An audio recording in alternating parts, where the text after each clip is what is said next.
धन्यवाद कार्यक्रम सञ्चालक मित्र,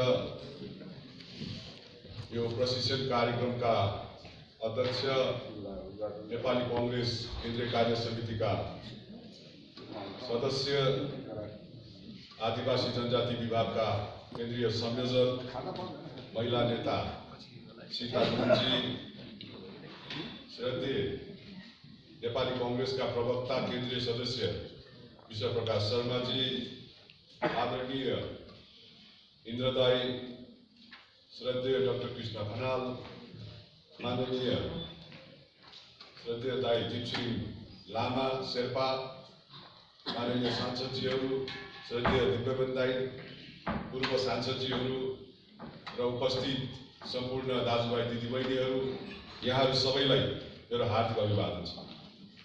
तपाईहरुको शेड्युल 10:30 बजेदेखि मैले राखेको छु डाक्टर कृष्ण खनालजीको रहेछ। यद्यपि कार्यक्रम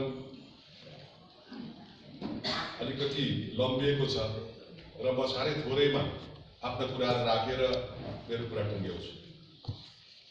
पूर्ववक्ता साथीहरूले आदिवासी जनजातिको विषयमा धेरै कुरा राखिसक्नुभयो।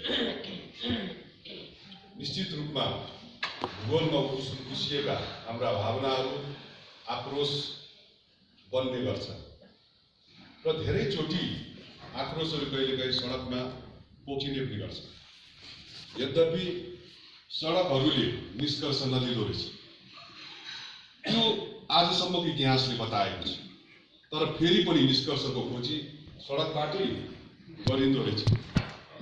यही बीचबाट हामीले आफूले आफूलाई हेर्ने हो भने यही भित्रबाट कहीँ हामीले उठाइरहेका प्रश्नहरूको उत्तर हामीहरूले खोज्नु पनि पर्छ र हामीहरूले हाम्रा आक्रोशहरू सडकबाट उठाउने कुराहरू मात्रै थिएन।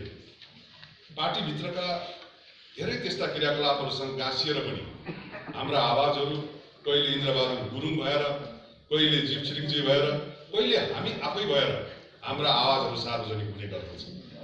यसलाई अन्यथा मान्नुपर्ने कारण पनि छैन, किन भन्दाखेरि चित्त बुझ्दो भएन भने मान्छेले आक्रोश पनि व्यक्त गर्दछ। यद्यपि डेमोक्रेसीभित्रै आक्रोशहरूले व्यवस्थापनको पाटो पनि पाउँदै जाँदो रहेछ, यही सत्य कुरा हो। मैले उठाउन खोजिराखेको कुरो के हो भन्दाखेरि आज हामीहरूले यतिका धेरै वर्षदेखि उठाउँदै आएका हाम्रा मुद्दाहरूको उचित विधि र प्रक्रियाबाट सम्बोधन हुन्छ भनेर हामीहरूले भरोसा व्यक्त गरेको, विश्वास व्यक्त गरेको संविधान सभाभित्रबाट बनेको संविधान र त्यो संविधानभित्र परिकल्पना गरेका हाम्रो उपस्थितिहरूले एउटा टुङ्गो प्राप्त गर्छ भन्ने पनि र त्यो हाम्रो उपस्थितिहरूले टुङ्गो प्राप्त गर्छ भन्ने विश्वास हामीहरूले व्यक्त गर्दै गर्दाखेरि त्यो विश्वासमा साह्रै धेरै राजनीतिक रंग दिएर बोल्ने पार्टीहरूले आज बिस्तारै संविधान सभाबाट हामीहरूले प्राप्त गरेको संविधानमाथि फेरि पनि घुमाएर त्यो संविधानलाई नै सिद्ध्याउने चलखेलको सुरुवात हुँदै गरेको मैले देखिराखेको छु। हाम्रा आक्रोशहरू घर सिद्ध्याउने दिशातर्फ होइन, खरानी ताप्ने माथिको आक्रोश हो कि यो पनि हामीले पहिलाउनु पर्ने हुन्छ। त्यसले गर्दाखेरि घर सिद्ध्याउनेहरूसँग या हाम्रा भावनाहरूलाई संघीयतासँग गाँसेर हामीहरूले राज्यको हरेक ठाउँमा हाम्रो उपस्थिति मार्फत आफूले आफूलाई व्यवस्थित गर्छु भन्ने हाम्रा संकल्पहरूलाई फेरि पनि कुहिरोको काठ बनाउने कुनै त्यस्ता प्रवृत्तिहरू छन्, कुनै त्यस्ता पात्रहरू त धेरै देखिए, प्रवृत्तिहरू बाँडिएर सर्वत्र छरिन्छन् कि यतातिर पनि हामीले बडो गम्भीरतापूर्वक ध्यान दिनुपर्ने हुन्छ। मैले आज देखिरहेको छु, मैले धेरै ठाउँमा भनेको पनि छु, बुझ्ने आफ्नो आफ्नो बुझाइ आफ्नो आफ्नो हुन्छ, हेर्ने दृष्टिकोणहरू आफ्नो आफ्नो हुन्छ। तर हामीहरूले एउटा कुरा के बुझ्नुपर्छ, मैले भनेको छु र आज यहाँनिर भन्न पनि चाहन्छु। 62-63 सालको जनआन्दोलनबाट प्राप्त भएको उपलब्धिहरू यो मात्रै प्राप्त गर्नका निम्ति प्राप्त गरिएका उपलब्धिहरू होइनन्। त्यो उपलब्धिहरू मात्र कसैले उनीहरूले बोले लडे अनि दिउँ भनेर दिएका पनि त्यो उपलब्धिहरू प्राप्त गर्नका निम्ति साह्रै धेरै साधन र साह्रै धेरै हाम्रा प्रतिबद्धताहरू, हाम्रा लडाइँहरू पनि त्यहाँनिर गाँसिएको छ, हाम्रा रगतहरू त्यहाँनिर छ। अझ त्यो 62-63 सालको उपलब्धिहरू म यहाँ पनि भन्न चाहन्छु। मैले केन्द्रीय समितिमा मैले उठाएको छु त्यो कुरा। त्यो के हो भन्दाखेरि 62-63 सालको उपलब्धिहरूलाई अल्पमत र बहुमतको नाममा छिनो खान गर्न पाइँदैन, तराजुमा तौलिन पाइँदैन।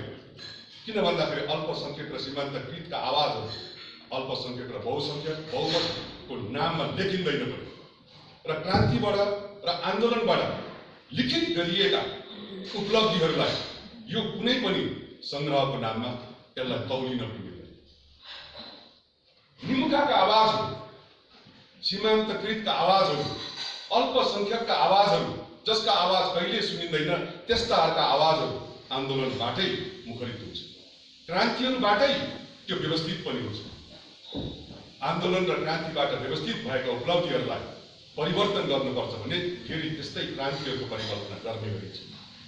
जस्तो हामीले गर्यौँ नि त 2047 सालको संविधानलाई सबैभन्दा उत्कृष्ट संविधान हामी आफैले घोषणा गरेको हो नि त। हामीले साह्रै धेरै श्रद्धापूर्वक हेरेका हाम्रा नेतृत्वहरूले घोषणा गर्नुभएको हो।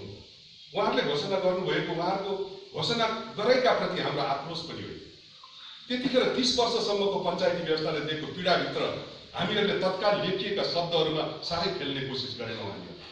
तर हामीले विश्वास के थियो भन्दाखेरि समयअनुसार संवैधानिक अभ्यास गर्दै जाँदाखेरि यसलाई पनि सच्याउँदै जाउँला भन्ने विश्वास हामीले त्यहाँनिर व्यक्त गरेका थियौँ। त्यसकारण नबोलेको जस्तो देखिए तापनि हाम्रो साह्रै धेरै भरोसा समय सँगसँगै सच्याउने कुरासँग गाँसिएको थियो।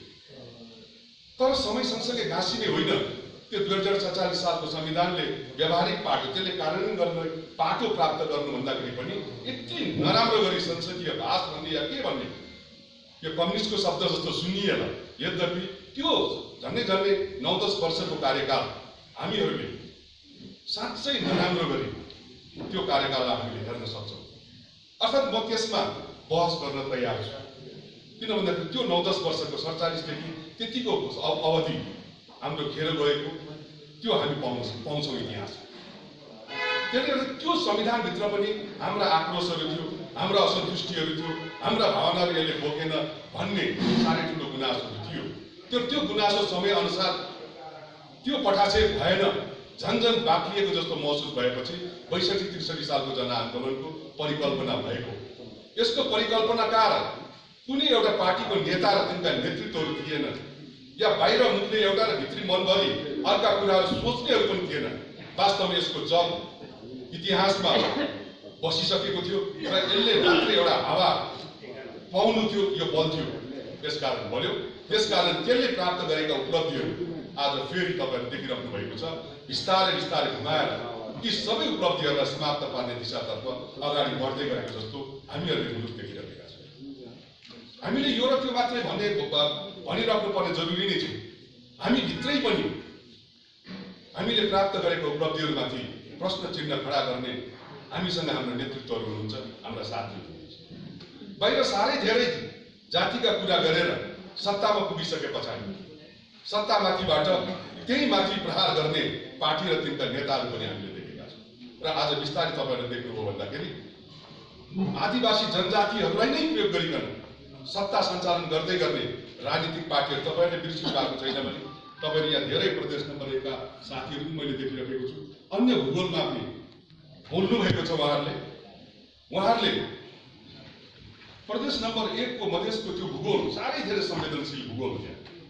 त्यो भूगोलमा गएर संघीयता अर्थात् प्रदेश खारेज हुने कुरा या संघीयता समाप्त हुन्छ भन्ने संकेत उहाँहरूले गर्दै गरेको अवस्था छ।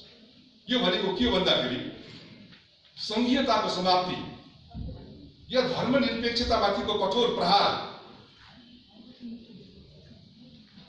यहाँ चाहिँ हामीहरूले रसातलमा पुर्याइसकेको पुरातन सोचहरू, पुरातन प्रवृत्तिहरू, त्यस्ता संस्थाहरूको पुनर्जीवनको निम्ति बोलिने शब्दहरू, यी सबैलाई हामीले हेर्ने हो भने फेरि घुमाएर मुलुकमा हामीले प्राप्त गरेका साह्रै ठुलो उपलब्धिहरूलाई फेरि समाप्त गर्ने दिशातर्फ सबै लागेका छन्। कम्युनिस्टहरू त लागे नै, बोलेरै लागे। बिस्तारै नेपाली कङ्ग्रेसभित्रका साथीहरू पनि लागेको जस्तो अनुभूति हामीहरूले गरिरहेका छौँ। त्यसकारण मैले यो आरोप कसैले लगाएको, किनभने जसले यस्ता कुरा बोलिराखेको छ उहाँहरूले बुझ्ने कुरा हो, बुझ्दैनन् भने कम्तीमा तपाईँ हामीले बुझ्ने चाहिँ आवश्यक छ। र मैले अघि भने आज घरै सिद्ध्याएर ठुल्ठुला कुरा गर्नेहरू एकातिर, हामी घर जीवित राखेर अर्थात् यो मुलुकको संविधान डेमोक्रेसी यसलाई जोगाएर हाम्रो अधिकारको निम्ति लडिराख्ने एउटा बाटो कहिले नटुङ्गियोस् भन्ने कामना गर्ने हामीहरू, जो हामी आफ्नो डेमोक्रेट भन्छौँ र डेमोक्रेटलाई चाहिँ खालि बोल्नका निम्ति मात्रै बोलिरहने र सम्पूर्ण अधिकारहरू सिद्ध्याएर खरानी मात्रै बाँड्ने त्यो सोच बोकेका केही त्यस्ता तत्त्वहरू जो आफूलाई निर्दलीय सोचका साथ आफूलाई यहाँसम्म ल्याइरहेका या एकदलीय सोचका साथ आजको मितिसम्म आइरहेका यस्ता प्रवृत्ति र पात्रहरूबाट जोगाएर हामीले हाम्रो अधिकारको निम्ति पनि लड्नु छ, चाहे त्यो बाहिर होस् चाहे त्यो पार्टीभित्र होस्। र सँगसँगै घरै सिद्ध्याउन सोच राख्नेहरूको विरुद्धमा पनि हामीहरूले जिहाद छेड्नुपर्ने दिन आएको छ। यसको निम्ति पनि सचेत रहनका लागि म आग्रह गर्न चाहन्छु। निश्चित रूपमा अघि श्रद्धेय साथीहरूले कुराहरू उठाउनु भएको छ, अनुशासन समितिसँग गाँसिएर केही कुराहरू राख्नु भएको छ। यो सवाल जवाफको कुरो होइन, उहाँहरूले उठाउनु भएको कुराका प्रति मेरो जवाफ पनि हो। किन भन्दाखेरि सवाल र जवाफ हामीहरू गर्नका लागि हामीहरू बसेको होइन, तर उठान निश्चित रूपमा राम्रो छ। किन भन्दाखेरि अनुशासन समिति बनिया छ, तर अनुशासन समितिभित्रबाट नेतृत्वलाई गाली नगर्ने एउटा सर्कुलर पनि हामीले हेर्ने समितिका प्रतिको सोच र पार्टीभित्र बनिने र पार्टीभित्रको सोच यसलाई पनि हामीले सँगसँगै हेर्दै आवाजहरू यहाँ मात्रै होइन, आवाज त्यहाँ पनि उठ्नुपर्छ। जुन बेला अनुशासन समिति बन्दै गर्दाखेरि सहमतिबाट गराए भन्ने सोच बोकेका नेतृत्वहरू, किनभने कसैलाई विश्वासै छैन यो समितिमा देख्दा 5 जना छ, तर तपाईहरुलाई म भनौं यो 5 जना पार्टीभित्रका असंख्य उपगुटहरूको प्रतिनिधित्व पनि। मैले त धेरै ठाउँमा भनेको छु, कम्तीमा यो 5 जना जतिको मात्रै गुटहरू गुटहरूभित्रका यतिको थोरैमा मात्रै झार्न सक्यो भने कांग्रेसले सधैँभरि बहुमत प्राप्त गरिरहेछ। त्यो 5 जनालाई झार्न सक्नु पर्यो, तर के छ पार्टीभित्रको गुटले आफ्नो उपगुटलाई व्यवस्थापन गर्न सकिरहेको छैन। उपगुट भित्रका अभिव्यक्तिहरू जताततै पोखिएर आउँदाखेरि त्यसको रिफ्लेक्सन समितिमा परेको छ। र पनि भने त्यतिखेर धेरै पत्रकार साथीहरूले भनिहाल्नु जन्मिँदै पञ्जीकरण गरेर जन्माइएको छ, यसले सन्तान के उत्पादन गर्ला यो समिति, अर्थात् सहमतिमा काम गर्न भनिदिया छ। सहमतिबाट कस्तो कारबाही हुन्छ यसको बावजुद पनि सायद हामी सबैको उमेर एउटा थियो, केही गरौँ भन्ने सबैको इच्छा थियो। सहमति भित्रैबाट साह्रै गतिलो काम के गरियो भन्दाखेरि अन्तर्घातीहरू, प्रस्तावक समर्थकहरू उहाँहरूलाई हामीले पार्टीबाट पारदर्शकको निम्ति निष्कासन गर्नु साह्रै ठुलो क्रान्तिकारी काम। तर केही कुरो चाहिँ विधानमै लेखिया छ। विधानमा उसो त जुन बेला उसले आधिकारिक उम्मेदवारको विरुद्धमा उसले आफ्नो उम्मेदवारी दर्ता गर्छ, प्रस्तावक समर्थक बस्छ, ऊ त्यही दिन गयो, विदिन मिनेट गइगयो। त्यही काम गर्दा पनि आफूले धेरै ठुलो क्रान्तिकारी काम गरे जस्तो अनुभूति भयो। किन भन्दाखेरि नेपाली कङ्ग्रेसभित्र त्यसो पनि भएको रहेछ, विधानले स्वतः निष्कासन हुनेहरूलाई उनीहरूको चाहिँ अभिलेखबाट पार्टीले निकालेको पनि रहेछ। र सँगसँगै त्यस्ता धेरै परिघटनाहरूको बीचमा यो समितिले पार्टीभित्रको एउटा व्यवस्थापन कम्तीमा पनि चौतारीमा बसेर, चिया पसलमा बसेर, भट्टी पसलमा बसेर नेतृत्वलाई गाली गर्ने, या त एकले अर्कालाई गाली गरेर एकले अर्कासँग सँगसँगै चिया खाने वातावरण बन्ने होइन, तर अरूसँग बसेर लन्च र डिनर गर्ने, आफ्ना साथीहरूसँग बोल्न पनि नर्चाउने साथीहरूको बीचमा एउटा चाहिँ सीमारेखा कोरौँ भन्ने सोच चाहिँ हामीले बनाएको। त्यसले गर्दा यसलाई हामीहरूले नेतृत्वलाई गाली गर्ने र नगर्नेसँग हामीले हाम्रा कुराहरूलाई गालीसँग पनि नजोडौँ। हामीले हाम्रा कुराहरू कुरा राख्नेलाई गालीसँग भनेर गयौँ भन्दाखेरि गाली त गर्न पाइँदैन, तर कुरा राख्न कसैले पनि रोक्नु हुँदैन, रोक्न मिल्दैन। त्यसले कुरा राख्ने हो र त्यही कुरा राख्ने हामीहरू यहाँनिर चाहिँ उपस्थित भएका छौँ र हामी सबै के छ भन्दाखेरि अलिकति भनेर म कुरा टुङ्गाएर म मेरो कुरा सक्छु। हामीहरू के छ भन्दाखेरि प्राप्ति सबै चाहने तर केही पाइन भनेर यो पनि प्रवृत्तिबाट हामी मुक्त हुनुपर्छ। नेपाली कङ्ग्रेसका आदिवासी जनजातीय हामीहरू हामी सबैहरू साह्रै धेरै पाएका पनि छौँ, साह्रै धेरै नपाएका पनि छौँ र कतिपय हामी के माइन्ड मेकअप गरेर पनि बसिरहेका छौँ भन्दाखेरि पार्टीभित्र दिने हो, दिन सकिन्छ बसौँ भनेर पनि बसेका। सायद यो पनि चाहिँ अलिकति यथास्थितिवादी सोच होला। त्यसले गर्दाखेरि लडेर लिने पनि हो। त्यसको निम्ति कम्तीमा पनि तपाईँ हामीहरूले एक भएर अगाडि बढ्ने चाहिँ निश्चित रूपमा गर्नुपर्ने रहेछ। गुण त छ, हामीहरूले स्वीकारे पनि नस्वीकारे पनि संस्थापन पक्ष भनेर छ, वरिष्ठ नेतृत्व भनेर छ, कृष्ण सिटौलाजी भनेरै छ। तर भगवानको कृपाले यी तीनटा गुट असङ्ख्य गुटमा विभाजित नहोस् भन्ने चाहना राख्नु भने राम्रो हुन्छ, तर त्यसो पनि हुन सकेको छैन। त्यसले गर्दाखेरि यो बाटोबाट हामीहरूले पनि हेर्नुपर्छ। पार्टीको यो अहिलेको जीवन हो र यो जीवन आज मात्रै बनिएको जीवन होइन। त्यो बेला पञ्चायती कालैदेखि सुरु भएको यो जीवन, त्यही जीवनभित्र कहिले सानो भएर कहिले साह्रै ठुलो पार्टी बनेर हामीहरू आइराखेका हुन्छौँ र समय सँगसँगै यसलाई बनाउँदै सक्दै जाने पनि यसको निम्ति पनि हामीहरू तयारी हुनुपर्छ। म यो पनि आग्रह गर्दै श्रद्धेय डाक्टर कृष्ण खनालजी हुनुहुन्छ, उहाँको अभिव्यक्ति निश्चित रूपमा कतिपय सैद्धान्तिक कुराहरू सधैँभरि सुनिराखेको जस्तो हुन्छ, किनभने सिद्धान्त एउटा चाहिँ सर्टेन पिरियडसम्म त्यो सिद्धान्त लागू हुने, त्यो सिद्धान्तले बोलिने पनि होला, तर व्यावहारिक बाटोबाट पनि उहाँले साह्रै धेरै कुराहरू गर्दै आउनुभएको छ। त्यसले राम्रै गर्छ र विश्वजी लगायतका अन्य साथीहरूले राम्रै कुराहरू चाहिँ कुराहरू दिनुहुनेछ र हामीहरू कतिपय तपाईँ हामी त पार्टीका मान्छे पनि हौँ।